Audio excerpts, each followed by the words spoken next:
Hey,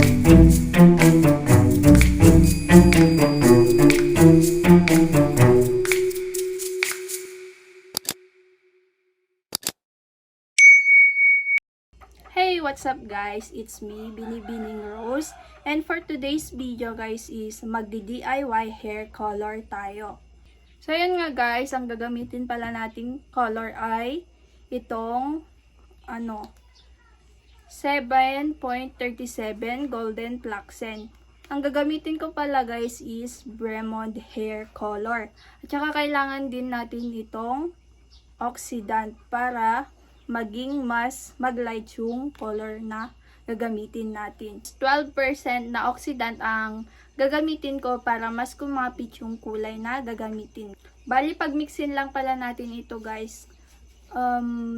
Tatlo sana ito, kaso nga lang wala yung pagtanggal ng dry hair na oil na gagamitin. Kaya ito lang yung gagamitin natin. So, let's go!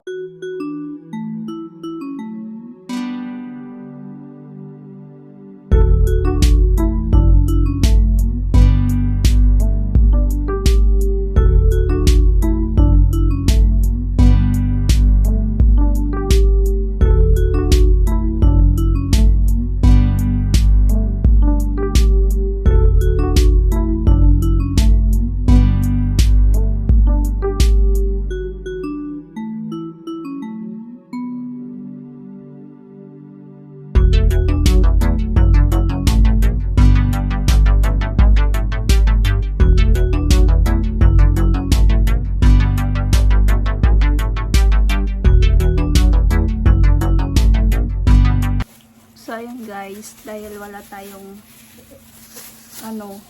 paglagay na ganito, di supot ng gamitin natin. DIY nga, diba? Di magdi-DIY din tayo na ganito. Hi!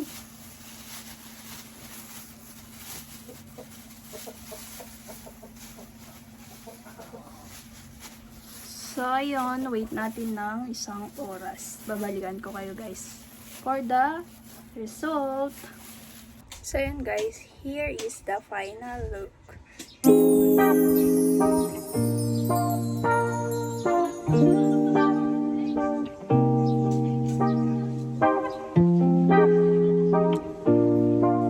So that's all for today's video guys. Don't forget to like, share, and subscribe kung bago ka pa lang sa channel ko. See you into my next video.